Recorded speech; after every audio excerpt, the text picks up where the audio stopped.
From the Civil Rights Project at UCLA, today we're releasing a new report titled Segregation Again that shows increasing segregation in schools across North Carolina. I'm Jennifer Ayscue, and this is Brian Woodward. We are researchers with the Civil Rights Project, co-authors of this report, and graduates and former teachers from North Carolina. 60 years ago this week, in Brown versus Board of Education, the Supreme Court declared segregated schools to be inherently unequal and set goals for the nation's schools to desegregate. Over the last 17 years, the Civil Rights Project has been monitoring progress on school desegregation, and we've found that over the last 2 decades, school segregation has increased across the United States. Today's report is part of a series of 13 reports examining school segregation along the eastern seaboard. This region merits attention because all of the population growth has been non-white. Yet despite this increasing diversity, these states have done little to address the deepening inequalities in their schools. The report we're releasing today shows that North Carolina, a state that had once been a leader in school desegregation efforts, is now part of this return to segregated schooling. Why does this matter? Segregated schools have a variety of negative impacts for students of all races and the communities where they live. They're linked to unequal educational opportunities and outcomes. Minority segregated schools tend to have less experience and less qualified teachers, high levels of teacher turnover, less stable student enrollments, inadequate facilities and learning materials, and high dropout rates.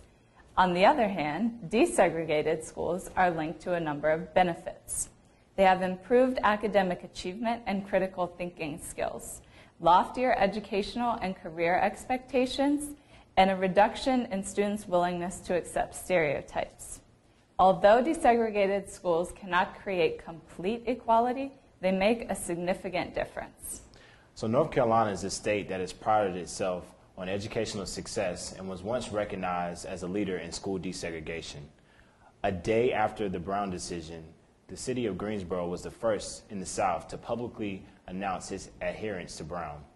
Charlotte was catapulted to the national stage as a district for successfully desegregating schools following the landmark 1971 Swan decision, which allowed for busing as a primary strategy to achieve school desegregation.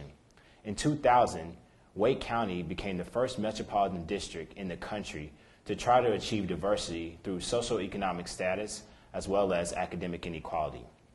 Many of the school districts in the state are countywide districts, which is a structure that helps to facilitate desegregation efforts. However, within the last decade, North Carolina and many of its school districts have done little to proactively maintain diverse and integrated schools. Although this shift is not universally accepted, many of the districts across the state have begun to go back to neighborhood schools as well as de-emphasize diversity. Since racial and economic segregation are strongly related to unequal opportunities, these changes have important educational outcomes as well as limit the opportunities for students of color. We'll now turn to the report's main findings. We have 2 major findings. First, the public school enrollment in the state became increasingly diverse, and second, Black and Latino students were increasingly segregated by race and poverty. Between 1989 and 2010, the racial composition of the state's schools became more diverse and multiracial. The white and Black shares of enrollment decreased, while Latino and Asian shares rapidly increased.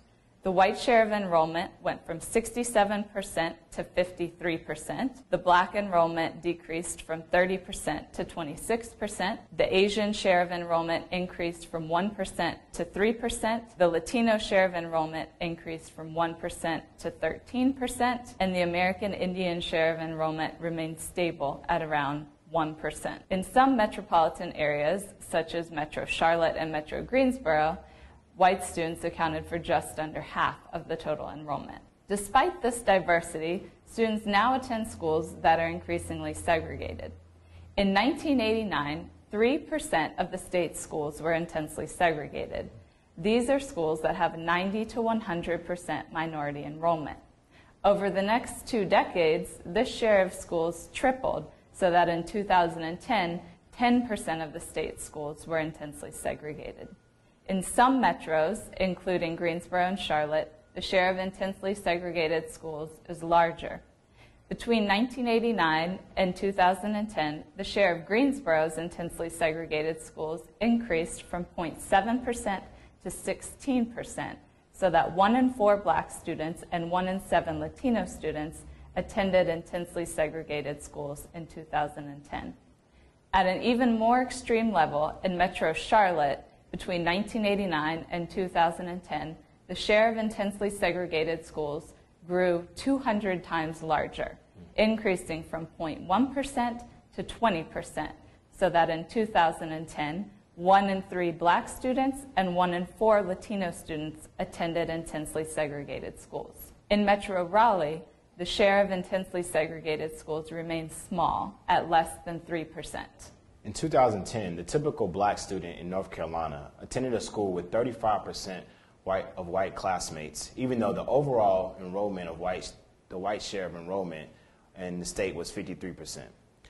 In 2010, the typical Latino student attended a school with 43% white classmates compared to the overall share of white student enrollment at 53%. On the other hand, the typical white student is exposed to a larger share of other white classmates, which is at 66%. This shows us that the students of color are becoming less exposed to white students, and white students are becoming more isolated from students of other races. In addition to examining segregation by race, we also explore the degree of contact that the typical student of each race is likely to have with students who are low income. In 2010, 50% of all students were low income. However, the typical Black and the typical Latino student attended a school with 59% of students who were low income, while the typical white and Asian student attended a school with 58% of middle class students. This shows that the typical Black and Latino student attends a school with larger shares of students of color, as well as schools with a concentration of poverty, which indicates a double segregation of students of both race and poverty. The same pattern is evident throughout the 3 major metros. And now we'll talk about the recommendations. If nothing is done, these trends of intensifying isolation are likely to continue. But there are many options that we can have to address school desegregation. Our report provides numerous recommendations moving forward. North Carolinians and educators who are concerned about the academic performance cannot afford to ignore these suggestions. Number one, because more segregation occurs within districts as opposed to between districts, state-level policies should be developed to provide a framework for developing and supporting within-district programs with a diversity focus. Number two, school districts should develop student assignment policies that consider race among other factors when promoting diverse schools. And number three, magnet schools and transfer programs should be used to promote more racially integrated schools. Charter schools should also promote diversity, and officials should consider pursuing litigation against charters that are receiving public funds but are intentionally segregated. The majority of districts in North Carolina are a city-suburban model, but for those that are not, district officials should consider pursuing regional cooperation. Finally, fair housing agencies and state and local officials should regularly audit discrimination in housing markets and bring prosecutions for violations. They should also provide counseling for recipients of Section 8 and housing vouchers about integrated housing options. In conclusion, our report provides a comprehensive analysis of segregation at the state, metropolitan, and district level. In addition to the 3 major metropolitan areas that we discussed today, we also provide metropolitan summaries for 6 other metros. These summaries and the full report are available at the Civil Rights Project website. We are happy to answer any questions that you have about the report. Thank you.